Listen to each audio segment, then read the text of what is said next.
ఈ ఫ్రూట్ని తినాలంటే కొంచెం కష్టపడాలి కదండి.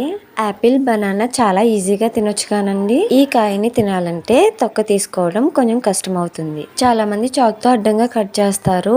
అలా చేస్తే ఏమవుతుందంటే మధ్యలో కొన్ని గింజలు నలిగిపోయి జ్యూస్ అనేది బయటకు వచ్చేస్తుంది. అలా కాకుండా ఈజీగా కట్ చేసుకునేలాగా నేను చూపిస్తాను. చాక్ తోటి ఇలా చుట్టూరు కట్ చేసేసుకోవాలండి. ఇలా కట్ చేసిన పార్ట్ ని తీసేయాలన్నమాట. వీడియోలో చూపిస్తున్న విధంగా మధ్యలో పార్ట్ కూడా తీసేయాలి. ఇప్పుడు చుట్టూరు లైన్స్ ఉన్నాయి కదండి, చాక్ తోటి ఆ లైన్స్ మీదే కట్ చేయాలన్నమాట.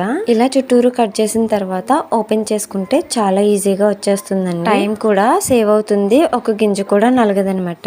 చూసారు కదండి, దానిమ్మకాయ ఇలాగా చాలా ఈజీగా తీసుకుని తినొచ్చు. ఇప్పుడు వీటి సీజన్ కదండి, ఇలా ఓపెన్ చేసి గింజలు తీసి కప్పులోకి వేసి పిల్లలకి ఇచ్చారనుకోండి, వాళ్ళు తినడానికి బాగుంటుంది, వాళ్ళకి హెల్త్ కూడా చాలా మంచిది. నా వీడియో నచ్చితే లైక్ చేసి సబ్స్క్రైబ్ చేసుకోండి. Thanks for watching. Bye bye.